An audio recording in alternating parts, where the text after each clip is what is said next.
Good morning friends, SP sir here. Last લેક્ચરની અંદર આપણે રાસાયણિક સહયોગીકરણના નિયમો ભણતા હતા. એનો છેલ્લો નિયમ બાકી હતો જે આ રહ્યો તમારી કમ્પ્યુટર સ્ક્રીન પર, એવોગાડ્રો નિયમ. ચલો તો ત્યાંથી આગળ વધીએ, શરૂ કરીએ. એવોગાડ્રોનો નિયમ એવોગાડ્રોએ જ આપ્યો એટલે તેનો એવોગાડ્રો નિયમ કીધો છે. તો એવોગાડ્રો નામના વૈજ્ઞાનિકે નિયમની રજૂઆત કરી હતી. જો કે આના એવોગાડ્રો આંક વિશે હજી આપણે પાછળ ભણવાના છે, અત્યારે નિયમ ભણીએ છે. તો એવોગાડ્રોનું કેવું શું હતું કે જ્યારે સમાન તાપમાન અને દબાણ, એટલે તાપમાન બી સમાન હોય, દબાણ બી સમાન હોય, તમે 4-5 વાયુ લો, જો એમના કદ પણ સમાન હોય, ફરીથી સમાન તાપમાન હોય અને સમાન દબાણ હોય, ત્યારે સમાન કદના જો તમે વાયુ લો તો બધા વાયુઓમાં સમાન સંખ્યામાં શું હોય? અણુઓ. એટલે તમે સમાન તાપમાન અને દબાણે એક સરખા જુદા જુદા વાયુઓ લો, પણ એમનું કદ કેવું લેવાનું? સરખું. 1 લીટર તો બધા 1 લીટર, ભલે જુદા જુદા વાયુ હોય, તો એ બધામાં રહેલા અણુની સંખ્યા કેવી થાય? સરખી. એવોગાડ્રોનો જે નિયમ હતો ને, અણુ પરમાણુ વચ્ચેનો ભેદ સ્પષ્ટ કરાવી શકાયો. એનું કારણ એવું હતું, જો મેં અહીંયા એક ઉદાહરણ આપ્યું છે. એટલે એવોગાડ્રોનું કેવું કંઈક આવું થતું હતું. એવોગાડ્રો ખરેખર આવું કહેવા માંગતા હતા. જો સાંભળજો, એક જ હાઇડ્રોજન એટલે ટોટલ 2 કદ હાઇડ્રોજન 1 કદ ઓક્સિજન સાથે જોડાય, તેમાંથી 2 કદ H2O બને. આવું એવોગાડ્રો કહેવા માંગતા હતા. પણ એના સમયમાં અન્ય વૈજ્ઞાનિકોનું માનવું એવું હતું, ડાલ્ટોને ફાલ્ટોને બધા હતા ને, એ બધા એવું માનતા હતા કે એક જ તત્વના પરમાણુ પોતાના પરમાણુ સાથે જોડાઈ શકે નહીં. ડોબાઓ શું માનતા હતા એ લોકો? એટલે હાઇડ્રોજન, ઓક્સિજન આપણે હાલમાં જાણીએ તો બધા દ્વિપરમાણુ અણુ. વાતાવરણમાં હાઇડ્રોજન H2 સ્વરૂપે જ મળે, કોઈ એકલો હાઇડ્રોજન રખડતો ના દેખાય તમને, સમજાય છે? પણ એ બધા વૈજ્ઞાનિકો મારા બેટા ડોબા હતા. એમણે એવું વિચાર્યું હતું કે પરમાણુ પોતાના બીજા પરમાણુ સાથે જોડાઈ શકતો નથી. એટલે એ લોકોના સમયમાં જ્યારે એવોગાડ્રોએ નિયમ રજૂ કર્યો ત્યારે એ લોકોનું માનવું એવું હતું કે જો એક કદ હાઇડ્રોજન 5 પરમાણુ, એક કદ હાઇડ્રોજન 5 પરમાણુ સરખા પરમાણુ ધરાવતા, કારણ કે અહીંયા તાપમાન દબાણ સમાન છે, કદ પણ કેવા લીધા છે મેં? સમાન. તો બનતો H2O બી સમાન કદનું જ બને, એક કદ H2O જ બને. 2 હાઇડ્રોજન 1 ઓક્સિજન, H2O બને 2 હાઇડ્રોજન 1 ઓક્સિજન, એટલે બધામાં 5-5-5 અણુઓ, બધામાં 5-5 હોય, એટલે ઘટક કણ બધામાં 5-5 હોય. આવું એ લોકો માનતા હતા. પણ એવોગાડ્રો ખરેખર કેવા કે આવું માંગતો હતો. અને મેં કીધું એના સમયમાં અણુઓ, મેં કીધું એક જ તત્વના પરમાણુ ભેગા થઈને દ્વિપરમાણુ અણુ સ્વરૂપે મળે એવું જાણીતું નહોતું, પણ હાલના સમયમાં એ ખબર છે આપણને. એટલે જ્યારે એવોગાડ્રોએ એના સમયમાં નિયમ રજૂ કર્યો ને, એને જે દરખાસ્ત કરી હતી જનરલ ધી ફિઝિડ્યુ, જેને ખાસ ટેકો મળ્યો નહોતો. એટલે આ ભાઈ આ બુકની અંદર, જો મને ઇંગ્લિશ ઓછું ભાવે, તમે જાતે વાંચી લેવું, ફિઝિડ્યુ જ વાંચ્યા એમ તો, જર્નલ ઓફ ધી ફિઝિડ્યુમાં એને આ દરખાસ્ત રજૂ કરી હતી કે ભાઈ હું કંઈક આવું કહેવા માંગુ છું. પણ એને બહુ ખાસ ટેકો ના મળે, પબ્લિકે બહુ એને સપોર્ટ ના કર્યો. કારણ બીજા બધા વૈજ્ઞાનિકો, અમુક મહાન વૈજ્ઞાનિક, ડાલ્ટનીઓ ફાલ્ટનીઓ, હવે એમણે કહી દીધું એટલે બીજા બધા વૈજ્ઞાનિક આના ઉપર એટલો બધો વિશ્વાસ કર્યો નહીં. પણ એને જ્યારે દરખાસ્ત રજૂ કરી, ત્યાં નિયમ રજૂ કર્યો, તેના 50 વર્ષ પછી કર્લસરુહે વૈજ્ઞાનિકનું નામ છે, એણે રાસાયણિક તત્વ વિજ્ઞાનનો સ્કેચ રજૂ કર્યો. રાસાયણિક તત્વ વિજ્ઞાન, અને એ જે તત્વ વિજ્ઞાનનો સ્કેચ હતો, જેના આપણે ડિટેલમાં નથી જવાનું, પણ એની અંદર એમણે આ અણુ વિશેની માહિતી આપી હતી. અને જ્યારે એણે અણુ વિશેની માહિતી આપી, સ્કેચ રજૂ કર્યો, પ્રાયોગિક પરિણામ રજૂ કર્યું, એટલે હવે બધા માનવા તૈયાર થયા કે ના, પેલું 50 વર્ષ પહેલા એવોગાડ્રો કંઈક કીધું હતું ને, એ સાચું હશે. અને પછી એવોગાડ્રોના કાર્યને મહત્વ અપાયું. એટલે એવોગાડ્રોએ કીધેલી બાબત આ સાચી જ હતી. હવે અહીંયા ઘણા બધાને એવું થાય કે સર, એવોગાડ્રો એવું કહેતો તો સમાન તાપમાન અને દબાણે અણુઓની સંખ્યા સરખી હોય તો એ સંયોજન થઈને મિશ્રણ બને એના સિવાયની વાત કરવાની છે. આ 3 જુઓ, સમાન કદ, સમાન તાપમાન અને દબાણ, તો એમાં રહેલા અણુઓની સંખ્યા પણ કેવી હોય? સરખી જ હોય. ડોન્ટ બી ગભરાઈ, આગળ આપણે એવોગાડ્રો ભણીશું એટલે તમને ટોટલી ક્લિયર થઈ જશે. એટલે અત્યારે મગજમાંથી અનાપ-શનાપ વિચારો ભરે ને તો કાઢી નાખો. અત્યારે ખાલી તમને નિયમમાં ખબર પડી શું કે આ માંગતો હતો એવોગાડ્રો. આપણે નિયમ યાદ રાખવાનો, શું? તાપમાન સરખું, દબાણ સરખું, અને જુદા જુદા વાયુઓના કદ બી સરખા, તો એમાં રહેલા અણુઓની સંખ્યા પણ કેવી હોય? સમાન જ હોય. ક્લિયર? પણ આ વાયુ માટે નિયમ હતો. મોસ્ટ ઓફ વાયુઓમાં. ક્લિયર? ચલો તો આગળ વધીએ. તો આટલી હતી રાસાયણિક તત્વ વિજ્ઞાન એટલે કે સોરી રાસાયણિક સંયોગીકરણના નિયમોની જમાપુંજી. હવે શું છે? તો હવે ચેપ્ટરની અંદર નાના ટોપિકો છે. ચલો જોઈએ. પછી પહેલો ટોપિક ડાલ્ટનનો પરમાણુય સિદ્ધાંત. આ ડાલ્ટનભાઈ બીજા ચેપ્ટરના સ્ટાર્ટિંગમાં જ મેં શીખવાડ્યું હતું કે ડાલ્ટનભાઈ એમના સમયમાં એવું માનતા હતા કે પરમાણુ અવિભાજ્ય કણ છે અને કોઈ પણ દ્રવ્યનો અતિ સૂક્ષ્મ કણ છે. અને એને 1808માં a new system of chemical philosophy, જેને ગુજરાતીમાં કહેવાય રાસાયણિક તત્વવિજ્ઞાનની નવી પદ્ધતિઓમાં, એને પરમાણુય અભિધારણા, પરમાણુ અંગેની કેટલીક બાબતો રજૂ કરી હતી, જેને એની પરમાણુય સિદ્ધાંત પણ કહેવાય, પરમાણુય સિદ્ધાંતની અભિધારણાઓ કહેવાય. ચલો તે અભિધારણા જોઈએ. ભાઈ શું કહેતા હતા? તો ડાલ્ટનનું કેવું એવું હતું કે દ્રવ્ય અવિભાજ્ય કણોનું બનેલું છે અને આ અવિભાજ્ય કણને પરમાણુ કહે છે. બીજું ખાલી યાર થિયરિકલ ટોપિક છે. એક જ તત્વના બધા જ પરમાણુઓ સમાન ગુણધર્મો ધરાવે છે. એટલે કોઈ એક તત્વ લઈ લો હાઇડ્રોજન, તેમાં બધા સમાન પરમાણુઓ જ હોય હાઇડ્રોજનના, અને બધાના ગુણધર્મો બી કેવા હોય? સમાન. એટલું જ નહીં, જુદા જુદા સોરી અહીંયા એક જ તત્વના બધા જ પરમાણુઓના દળ પણ કેવા હોય? આ તો સરખા જ હોય નહીં યાર. એક જ તત્વમાં રહેલા પરમાણુઓ સમાન ગુણધર્મો ધરાવે, કારણ કે એક જ તત્વના પરમાણુ બધા સમાન હોય તો એમના દળ પણ કેવા હોય? સમાન. તો જુદા જુદા તત્વોના પરમાણુ દળ કેવા હોય? જુદા જુદા. મામું બનાવે છે. એના પછી અભિધારણા. જુદા જુદા તત્વોના પરમાણુ નિશ્ચિત પ્રમાણમાં જોડાય ત્યારે સંયોજન બનાવે છે. નિશ્ચિત પ્રમાણનો નિયમ મેં તમને ઉદાહરણ આપ્યું હતું, કોપર કાર્બોનેટ. જોસેફ પ્રાઉસ્ટ ભાઈએ પ્રાયોગિક રીતે નક્કી કર્યું હતું. એમાં ડાલ્ટને બી થોડી ઘણી હળીઓ કરી જ હતી, કારણ કે ડાલ્ટન હળીબાજ હતો. ચલો આગળ. રાસાયણિક પ્રક્રિયામાં પરમાણુઓની ફેરગોઠવણી થાય છે, તેને ઉત્પન્ન કે નાશ કરી શકાતા નથી. એટલે કોઈ પણ રાસાયણિક પ્રક્રિયા થતી હોય તો એમાં પરમાણુઓની ખાલી ફેરગોઠવણી થાય. એવું ના થાય કે હોય એમાંથી કોઈ ગાયબ થઈ જાય, એવું શક્ય નથી. અને એટલું જ નહીં, ડાલ્ટનનો પરમાણુય સિદ્ધાંત એ તમામ પ્રકારના રાસાયણિક સંયોગીકરણના નિયમોને પણ સમજાવી શકે છે. અને એટલા માટે જ એ સમયમાં આ ડાલ્ટને એવું કીધું હતું ને પરમાણુ અવિભાજ્ય, તો પબ્લિકે માની લીધું હવે અવિભાજ્ય છે. પણ પછી સાબિત થયું હતું કે પરમાણુ કેવો છે? વિભાજ્ય. જો કે એની વાર્તા આપણે બીજા ચેપ્ટરમાં કરી ચૂક્યા છીએ. ક્લિયર? આગળ વધીએ. સરસ મજાનો ટોપિક આવે છે પરમાણુ દળ. આમ તો મારે આ સમજાવવાનો જ ના હોય, પણ તમારે જેવું કોણ થાય કહી દઉં. પરમાણુ દળ કોઈ પણ બે પરમાણુ તમને દેખાય ખરો? એટલો સૂક્ષ્મ હોય કે એને જોઈ બી નથી શકાતો, અને એવા પરમાણુનું દળ નક્કી કરવાનું છે. તો આમ તો લગભગ ઇમ્પોસિબલ જેવી ઘટના છે, પણ તેમ છતાં એના માપન માટેની કેટલીક આધુનિક પદ્ધતિઓ વિકાસ પામી. સ્પેક્ટ્રોમિતિ પદ્ધતિ અથવા સ્પેક્ટ્રોસ્કોપિક પદ્ધતિ પણ કહેવાય છે આને. આ પદ્ધતિથી તમે પરમાણુઓનું દળ નક્કી કરી શકો. પણ જો તમે વિચારો 118 તત્વોનું પરમાણુ દળ નક્કી કરવા બેસો તો આ બી ઘણી ખર્ચાળ પદ્ધતિ છે. એટલે જૂના જમાનામાં જૂની પદ્ધતિમાં વૈજ્ઞાનિકોએ શું કર્યું હતું? સાપેક્ષ પદ્ધતિ દ્વારા પરમાણુ દળ નક્કી કરતા હતા. એ લોકો વૈજ્ઞાનિકોએ જૂની જમાનામાં એવું વિચારી લીધું હતું કે હાઇડ્રોજન, જેને સૌથી હલકામાં હલકું ગણી લીધું હતું, અને એનું પરમાણુય દળ એક નક્કી કરી સ્વીકારી લીધું. બધાએ નક્કી કરી નાખ્યું, તારે સ્વીકારવાનું, તારે સ્વીકારવાનું, તારે સ્વીકારવાનું, કે હાઇડ્રોજનનું પરમાણુ દળ કેટલું? એક. બધા કે હા વાંધો નહીં. અને એ હાઇડ્રોજનની સાપેક્ષે બીજા બધા તત્વોના પરમાણુય દળ નક્કી થતા હતા. જૂની પદ્ધતિ, જેમાં ઘણા બધા ગપ્પા બી હતા. આપણા મેન્ડેલિક ભાઈએ બી સાબિત કરી દીધું, ત્રીજા ચેપ્ટરમાં મેં ચલાવી દીધું.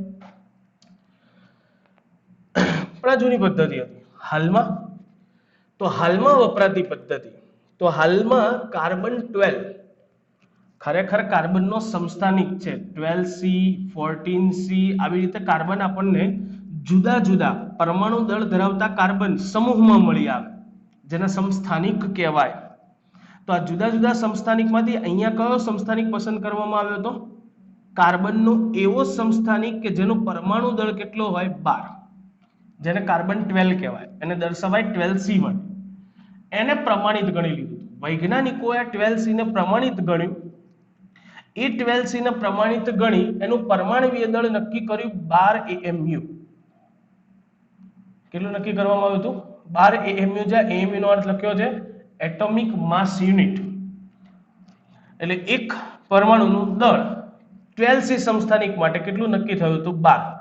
આ લોકોએ હાઇડ્રોજનને એક ગણી નક્કી કર્યું હતું, પણ આ લોકોએ 12C ને 12 AMU છે એવું નક્કી કરી અને પછી અન્ય તત્વના પરમાણુ, જો કે નવી પદ્ધતિ બી છે તો સાપેક્ષ પદ્ધતિ, પણ એમાં છે ને AMU એટોમિક માસ પર યુનિટ જે હતું એ એકમને ગ્રામમાં ફેરવી દીધું. જો કે 1 AMU એટલે કેટલું થતું હતું?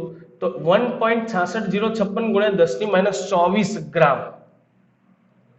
આ મગજમાં અત્યારે ફિટ કરી દેજો. આના વિશે થોડીક આગળ જતા આપણે ડિટેલમાં ચર્ચા કરીશું. અત્યારે મગજમાં ફિટ કરી દો. 1 AMU એટલે કેટલા ગ્રામ? 1.66056 ગુણ્યા 10⁻24 ગ્રામ. હવે સ્પેક્ટ્રોમેટ્રી પદ્ધતિ હતી ને એનાથી એક પરમાણુનું દળ શોધી શકાતું, તો એ પદ્ધતિનો ઉપયોગ કરી હાઇડ્રોજન પરમાણુના એક પરમાણુનું દળ ગણ્યું તો એ મને આટલા ગ્રામ મળ્યું. કેટલું? 1.6736 ગુણ્યા 10⁻24 ગ્રામ. હવે ગ્રામ કરતા AMU મોટો એકમ થાય. મારે હાઇડ્રોજન પરમાણુનું દળ AMU માં શોધવું, શું કરવાનું? ગ્રામ ભાગ્યા નાનામાંથી મોટા એકમમાં જવું છે, તો જે ડિફરન્સ હોય એને આપણે ભાગી દેવું પડે. ભાગી દીધા, જવાબ મળે 1.0078. સન્નિકટમ સંખ્યા છેલ્લી સંખ્યા 8 છે. ના લખવી હોય તો આગળ એક ઉમેર દો, 7 ની જગ્યાએ 8, 1.008. વ્યવહારમાં હાઇડ્રોજનનું પરમાણુય દળ આપણે 1 AMU લઈએ છીએ ગણતરી વખતે, કારણ કે 0.008 છે એટલે અવગણી નાખો તો ચાલે. અને હાલમાં આ AMU ના બદલે આપણે 1U પણ લખી શકીએ, જ્યાં U એટલે યુનિફાઈડ માસ. ક્લિયર? એટલે હાઇડ્રોજનનું પરમાણુ દળ 1U અથવા 1.008U આવું યાદ રાખજો. તો આ પણ સાપેક્ષ પદ્ધતિ જ છે. અને જનરલી પરમાણુ દળ વિશે મેં કીધું એમ પ્રાયોગિક રીતે નક્કી કરવા પડે. તમે કોઈ પણ તત્વનું પરમાણુ દળ નક્કી કરવું હોય તો સ્પેક્ટ્રોમેટ્રી પદ્ધતિનો ઉપયોગ કરી એક પરમાણુનું દળ ગોતવામાં આવે અને એને AMU માં લઈ જવા 1.66056 ગુણ્યા 10⁻24 ગ્રામ વડે એને ભાગી નાખવા પડે. કારણ કે ભાગી નાખો તો તમને જવાબ શું મળી જાય? A. તો હાલમાં આવી રીતે 12C સમસ્થાનિક જે હતો એનો પરમાણુ દળ 12 છે એમ સ્વીકારી લેવામાં આવ્યું હતું અને એના આધારે અન્ય તત્વના પરમાણુ દળ નક્કી થતા હતા. ક્લિયર? તો હવે આપણે જોવાની છે પરમાણુ દળ તો બધાને ખબર છે, આ ગોખવાના ન હોય. પરીક્ષાની અંદર જે તત્વનું જોઈશે ને કૌંસમાં આપેલું જ હશે. અમુક સાદા નહીં આપ્યા હોય, હાઇડ્રોજન, ઓક્સિજન, ક્લોરીન, આ બધા છે ને એવા છે કે જે દાખલા ગણીશું તો બી તમને મોઢે થઈ જશે. પણ ઓલમોસ્ટ હાઇડ્રોજન ઓક્સિજન બી હશે ને તો પરીક્ષામાં લખેલું જ હશે હાઇડ્રોજન 1, ઓક્સિજન 16, આવી રીતે લખીને જ આપ્યું, એટલે ટેન્શન ના લે. બરોબર? અમુક એવા જે વ્યવહારિક હશે કે જે તમારે વારંવાર ઉપયોગમાં લેવાના આવતા હશે એવાનું ક્યારેક ન આપ્યું હોય તો ટેન્શન શું કામ લો છો? મારી જવાબદારી લા. તમને આ જે લેક્ચરોમાં દાખલા બાખલા હું ગણાવીશ ને એમાં આવડી જ જશે. મેં બેઠા હું ને, ડોન્ટ બી ગભરાઈ. ક્લિયર છે અહીંયા સુધી? તો હવે આપણે જોવાનું છે સરેરાશ પરમાણુ દળ. ચાલો જોઈએ. બોર્ડ ભૂસી કાઢીશ અને નવેસરથી લખીએ છીએ. ચાલો જોઈએ. ચાલો હવે આપણે સોલ્વ કરવાના છે બીજા 3 ટોપિક. તો મેં કીધું તેમ પરમાણુય દળ હમણાં લાસ્ટ ટાઈમ જોયું. પરમાણુય દળ કોઈ તત્વના પરમાણુ માટે પ્રોપર આપણે નક્કી કરી શકીએ, પણ હવે વાત એવી છે કે ઘણી વખતે તમારે સરેરાશ પરમાણુય દળ નોંધવું પડે. સરેરાશ પરમાણુય દળ શું કામ નોંધવું પડે? તો ઘણા બધા તત્વો એવા છે કે જેને ઘણા બધા સમસ્થાનિક છે. લાઈક ધેટ મેં અત્યારે એક ઉદાહરણ લીધું છે કાર્બન માટેનું કે ભાઈ કાર્બન માટે વાત કરું, મારે સરેરાશ પરમાણુય દળ ગોતવું છે. કારણ કે તમે કાર્બન જે છે, કાર્બન આપણને કુદરતમાંથી મળવાનું. હવે કુદરતમાંથી તમે કાર્બનનો જે જથ્થો લાવો છો, પ્રમાણ લાવો છો, તો એ જે જથ્થો હોય એની અંદર ખાલી એવું ના હોય એક જ 12C સમસ્થાનિક જ મળે, એટલે એક જ પ્રકારના બધા કાર્બનના પરમાણુ હોય. તમે જે જથ્થો લાવો છો ને એમાં 3 પ્રકારના કાર્બનના પરમાણુ જોવા મળે, 12C, 13C અને 14C. 12 પરમાણુ દળ ધરાવતો કાર્બન, 13 પરમાણુ દળ ધરાવતો કાર્બન, 14 પરમાણુ દળ ધરાવતો કાર્બન. એના પરમાણુ દળ મેં અહીંયા લખ્યા છે, આપણે પૂર્ણાંક સંખ્યામાં લખ્યા છે. પ્રોપર આવા થાય. 12C નું પરમાણુ દળ તો 12 છે, 13C નું 13.0033, 14C નું 14.00317. પણ આપણે સરેરાશ 12, 13 અને 14 ગઈએ છીએ. તો મેં કીધું જમીનમાંથી હું જે કાર્બન લાવ્યો એમાં 3 કાર્બન હોય અને 3 ના પ્રમાણ કે હું જે પણ જથ્થો લાવ્યો છું, અત્યારે મારી પાસે 100% જથ્થો છે, તો એ 100% માંથી 98.89% જેટલું તો 12C હોય. 1.108% જેટલું 13C હોય અને 2 ગુણ્યા 10⁻10% જેટલું કાર્બન 14 હોય. તો હવે હું જે લાવ્યો હતો એમાં કોઈ એક જ પરમાણુ હોત, બધા 12C હોત ને, તો હું કહી દઈશ કે હું આજે કાર્બન લાવ્યો પરમાણુ દળ 12. ધારો કે લાવ્યો એમાં બધા 13C હોત તો હું કહી દઈશ કે આનું 13 થાય. ધારો કે બધા 14C હોત તો કહી દઈશ કે 14 થાય. પણ અહીંયા તો 3 નું મિશ્રણ મળ્યું છે, 3 ના ટકા લખ્યા છે, 3 ના પરમાણુ દળ લખ્યા છે. તો મારે કાર્બનનું સરેરાશ પરમાણુ દળ ગોતવું હોય તો કેવી રીતે ગોતી શકાય? તો આવા ક્યારેક દાખલા પૂછાય છે, તો હું ગણતરી કરું છું, ધ્યાન રાખજો. કાર્બનનું સરેરાશ પરમાણુ દળ ગણવું છે મારે. તો શું કરવાનું? જે તે કાર્બન નો સમસ્થાનિક હોય એ જેટલા ટકા મળ્યો હોય એ ટકાને પહેલા તો સામાન્યમાં ફેરવી દો. એટલે 12C નું નહીં, આપણે 12C ની પ્રચુરતા એવું લખીએ. પ્રચુરતા એટલે પ્રમાણ. જે ટકામાં છે આપણે સામાન્ય લઈશું, બરાબર?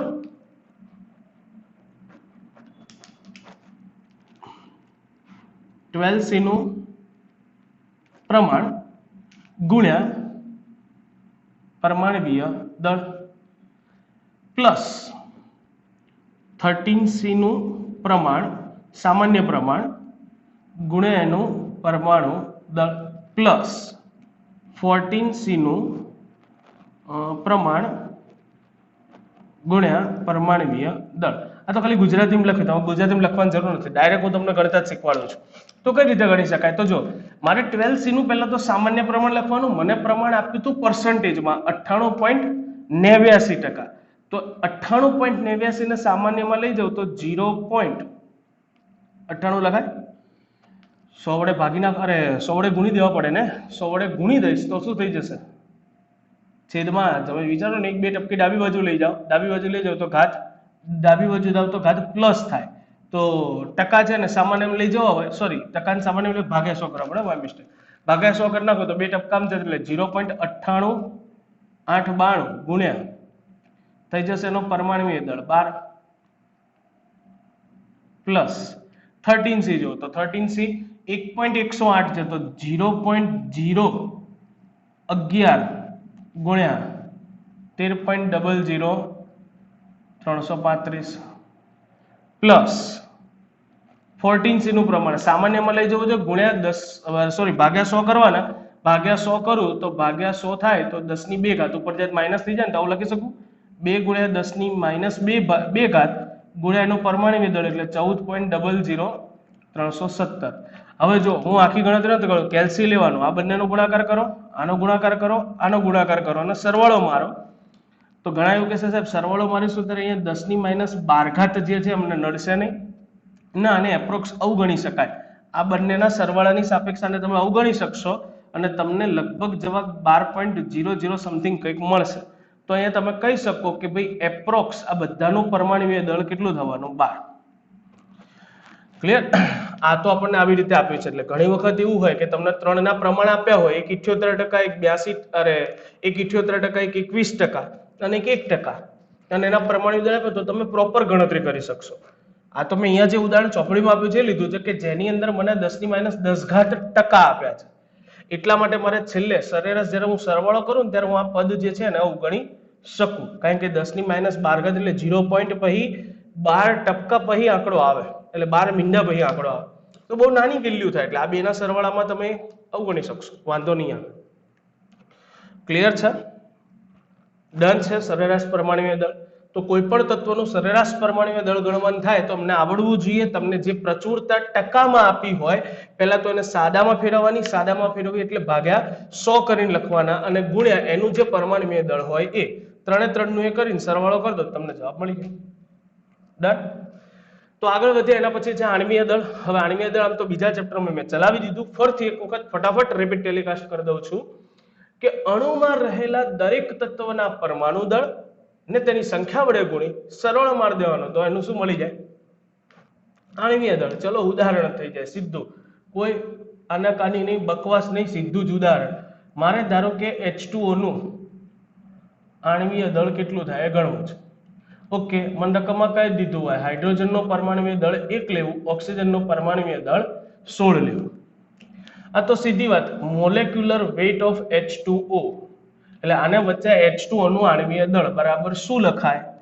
તો એના અણુસૂત્રમાં કેટલા પરમાણુ કોણ કોણ દેખાય? હાઇડ્રોજન અને ઓક્સિજન, એટલે હાઇડ્રોજનનું પરમાણુ દળ લેવું પડશે, ઓક્સિજનનું લેવું પડશે. એમને એમની સંખ્યા વડે ગુણવાના, એટલે હાઇડ્રોજનની સંખ્યા 2 છે તો પરમાણુ દળ એમની સંખ્યા વડે ગુણ્યા ઓક્સિજનની 1 તો ગુણ્યા અને એનો શું કરી દેવાનો? સરવાળો. ચલો 2 ગુણ્યા હાઇડ્રોજન માટે 1 હતું અને 1 ગુણ્યા ઓક્સિજન માટે 16 ઇઝ ઇક્વલ ટુ 18 AMU, અથવા તો U લખો તો પણ ચાલે. ચલો બીજું ઉદાહરણ થઈ જાય. આવા આવડવા જોઈએ હો દાખલા યાર. ધારો કે મને CaCO3 નું ગોતવાનું કીધું છે, થોડું અટકે જ શીખવાડું ને. CaCO3 નું આણ્વીય દળ ગણવું છે, કઈ વાંધો નહીં. જેમાં કેલ્શિયમનું પરમાણ્વીય દળ થાય 40, કાર્બન થાય 12 અને ઓક્સિજન થાય 16. ચલો મૂકી દઈએ. તો molecular weight of CaCO3 is equal to, calcium 1 છે તો 1 ગુણ્યા કેલ્શિયમનું પરમાણ્વીય દળ વત્તા 1 ગુણ્યા કાર્બનનું પરમાણ્વીય દળ વત્તા 3 ગુણ્યા ઓક્સિજનનું. બોલો 1 ગુણ્યા 40 આવશે, 1 ગુણ્યા 12 આવશે, 3 ગુણ્યા 16 આવશે. ચલો મૂકો. 40, 12 અને 48, 8 ને 2 10, 4 ને 4 8 ને 1 9, એટલે 100 થઈ જવાનું. તો હવે હું કેટલાક તમને અહીંયા ગણવા આપું, બોલો ગણી નાખશો. NH4Cl છે, NaOH છે, N2CO3 છે, પછી MgCl2 છે, CaCl2 છે, HCl છે, H2SO4 છે, HNO3 છે. એટલે હું તો આવા લખવા માટે ઘણા બધા લખી શકું એમ છું, પણ આપણે એવું કરો, થોડાક રાખીએ છીએ બરાબર, એટલે તમને ફાવી જાય. ચલો આમાં જરૂરી જેના જેના પરમાણ્વીય દળ છે હું અહીંયા તમને લખી આપું છું. આ નોર્મલ છે, આ તમારે થોડા ઘણા યાદ બી રાખવાના જ છે. નાઇટ્રોજનનું 14 થાય, hydrogen 1, carbon 12, oxygen 16, sulphur 32, chlorine 35.5, પોટાશિયમ એટલે પોટેશિયમ 39. ચલો પછી કેલ્શિયમ છે ને, તો કેલ્શિયમ થઈ જશે 40. પછી કોઈ નવું દેખાય છે? ઓક્સિજન તો લખી દીધું, સલ્ફર, ક્લોરીન લખી દીધું, સોડિયમ બાકી સોડીનું થાય 23, મેગ્નેશિયમનું થાય 24. ક્લિયર? હવે કોઈ વધતું નથી. તો આવા જે નોર્મલ છે, આમાં જેની જરૂર છે આ દાખલાઓ આ તમારે જાતે ગણવાના છે, સ્વ પ્રયત્ન. ક્લિયર? તો એના માટે મેં લખી રાખ્યા છે. ડન. ચાલો આગળ વધીએ. સૂત્રદળ, નવો ટોપિક. શું છે આ સૂત્રદળ? તો એક્ઝેક્ટલી સૂત્રદળ એવો ટોપિક છે, આમ તો સેલોન પપ્પુ જેવો છે. ચલો જોઈ લઈએ. કેટલાક પદાર્થો લાઈક ધેટ NaCl બધા ઓળખો છો, મીઠું. હવે NaCl ના અણુ કોઈ દિવસ એકાકી ન હોય. એકાકી એટલે ઓલી કાકી નહીં. એકાકી એટલે મિત્ર મારો કહેવાનો અર્થ એવો છે એકલો અણુ ના હોય. NaCl નું બંધારણ બોક્સની અંદર દેખાશે તમને. તો આ જે બંધારણ છે, બંધારણમાં તમે જોઈ શકો છો કે NaCl માં Na+ અને Cl- આયનો, તમે 9મા ધોરણમાં બી એની સ્ફટિક રચના ભણ્યા છો કે એક સોડિયમ 6 ક્લોરીન સાથે, એક ક્લોરીન 6 સોડિયમ સાથે, એકબીજા સાથે ત્રિપરિમાણીય જાળીદાર બંધારણમાં હોય. તો વિચારો તમને NaCl મળે ત્યારે આવી સ્ફટિક સ્વરૂપે મળે. તો અમારે એનું આણ્વીય દળ શોધવું હોય પદાર્થનું, તો વિચારોમાં કેટલા સોડિયમ ને કેટલા ક્લોરીન હોય? અસંખ્ય હોય ભાઈ, ગણિત ના આકાય એટલા બધા હોય. તો એવા સંયોજનો માટે અણુભારને બદલે શું ગોતવામાં આવે છે? સૂત્રદળ. જેમ કે અમે કીધું એમ સ્ફટિક આપ્યો છે NaCl નો, તો NaCl નું સૂત્રદળ ગોતવું હોય તો NaCl નું સૂત્રદળ બરાબર Na+ નું પરમાણ્વીય દળ વત્તા Cl- નું પરમાણ્વીય દળ. કારણ કે મેં કીધું એક સોડિયમની સાપેક્ષે 6 ક્લોરીન, એક ક્લોરીનની સાપેક્ષે 6 સોડિયમ, તો બંને એકબીજા સાથે એક સરખા પ્રમાણમાં જોડાય, બંને એક એક લાઈન ગણી શકો. એટલે સોડિયમ થાય 23, ક્લોરીન થાય 35.5 ઇઝ ઇક્વલ ટુ 58.5. તો ખરેખર NaCl નું સૂત્રદળ છે. કારણ કે NaCl આમ તો છે ને સૂત્રદળ ટોપિક છે ને, હવે NaCl જેવા પદાર્થ માટે નહીં, આ તો આપણને ખબર છે આયનીય પદાર્થ છે એટલે આપણને ખબર જ છે. કે NaCl આપણે સૂત્ર લખીએ જ છીએ. જનરલી આપણે સૂત્રદળનો ઉપયોગ ક્યાં કરવાનો આવશે તો સાંભળજો, કેટલાક વધુ મોટા સૂત્ર ધરાવતા આયનીય પદાર્થો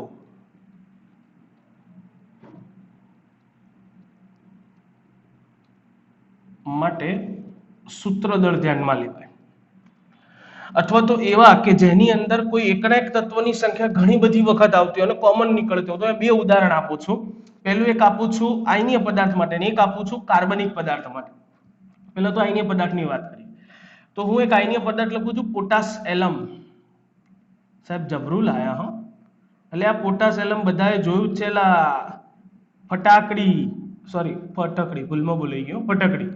એનું એક્ઝેક્ટલી અણુસૂત્ર એવું છે K2SO4 into Al2SO4 thrice into 24H2. આ ફટકડીનું અણુસૂત્ર છે, વિચારો. તો આનું આણ્વીય દળ શોધો તો બહુ મોટું મળે. તો આવા પદાર્થો માટે આણ્વીય દળ ગોતવાના બદલે સૂત્રદળ નક્કી થાય, જેમાં આના સૂત્રમાંથી કંઈક કોમન નીકળતો હોય તો કાઢી લેવામાં આવે. તો જનરલી આખા સૂત્રમાંથી બે કોમન નીકળી જાય છે. એટલે પોટેશિયમ 2 હતા, 1 થઈ ગયું. એલ્યુમિનિયમ 2 હતા, 1 થઈ ગયું. જો આખા SO4 1 અને 3 4 હતા, બે કોમન કાઢી લો તો કેટલા વધ્યા? 2. SO4 twice KAlSO4 twice into આમાંથી બે કોમન કાઢું તો 12H2 થઈ જાય. અને હવે આનું જેમ આપણે અણુભાર ગોતતા હતા એમ જ આનું સૂત્રદળ ગણાય.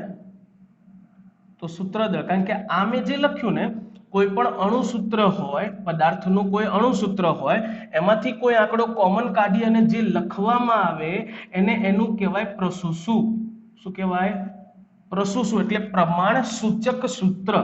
અને આવા પ્રમાણ સૂચક સૂત્રનું આણ્વીય દળ ગોતવામાં આવે તો પ્રમાણ સૂચક સૂત્રના આણ્વીય દળને આણ્વીય દળ ન કહેતા એનું શું કહેવાય? સૂત્રદળ.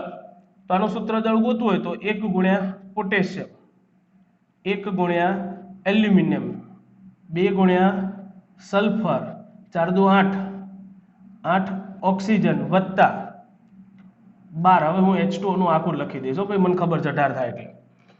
તો પોટેશિયમ 39, એલ્યુમિનિયમ 27, સલ્ફર 32, 16 અને 18 મૂકીને ગુણાકાર, સરવાળો, બાદબાકી, ગુણાકાર, ભાગાકાર જે આવતો એ કરો.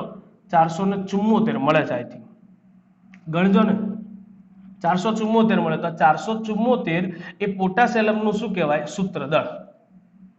તો આવા ખરેખર આપણા રસાયણ વિજ્ઞાનની અંદર આવા જે મોટા અણુસૂત્ર ધરાવતા હોય ને આયનીય પદાર્થ, એના માટે પહેલા પ્રમાણ સૂચક સૂત્ર લખીને એનું જે આણ્વીય દળ ગોતવામાં આવે એને જ એનું શું કહેવાય? સૂત્રદળ. કાર્બનિક પદાર્થોમાં બી એવું થાય. કાર્બનિક પદાર્થ તમે ગ્લુકોઝને ઓળખો ને? ગ્લુકોઝ એટલે C6H12O6 is equal two glucose. પણ આ ગ્લુકોઝનું અણુસૂત્ર લખ્યું છે મેં. શું લખ્યું છે? અણુસૂત્ર. મારાનું પ્રમાણ સૂચક સૂત્ર લખ્યું, જો કંઈક કોમન નીકળે, છગ્ગો કોમન નીકળી જશે, વધશે શું? 1 કાર્બન, 2 હાઇડ્રોજન, 1 ઓક્સિજન. તો આ ગ્લુકોઝનું થઈ ગયું પ્રસૂસુ, પ્રમાણ સૂચક સૂત્ર. આમ તો ગ્લુકોઝનો અણુભાર ગોતશો ને તમે આ રીતે તો 180 મળશે. કોનો? ગ્લુકોઝનું આણ્વીય દળ. ઇટ્સ કોલ્ડ આણ્વીય દળ છે. પણ એમાંથી જો કોઈ કોમન કાઢીને લખો તો વધ્યું શું? CH2 એને પેલું પ્રમાણ સૂચક સૂત્ર કહેવાય. અને એનું ગણો તો 12 ને 2 18, સોરી 12 ને 2 18 ના થાય, ગાળો થઈ ગયો છું. 12 ને 2 14, 14 ને આ 16, એટલે 6 ને 4 10, સમજો ને? 16 17 18, 8 ને 2 10, એટલે 30 થઈ જવાનું. 30 જે મળશે એ એનું શું કહેવાય? સૂત્રદળ. જોજો મેં સરવાળો ખોટો નહીં કર્યો. અરે ઓક્સિજન 16 હોય તો 16 દુ આ 16 અને આ 16, 16 દુ 32 થાય. માય મિસ્ટેક હો ભાઈ, એક્ઝેક્ટલી વેરી સોરી, 32. એટલે આ કાર્બન 12, 2 હાઇડ્રોજનના 2 અને 1 ઓક્સિજનનું 16, 6 7 8 9 10. ઉભા રહો, પાછી મિસ્ટેક કરીને મેં 1 2 અને 3 30 જ થાય.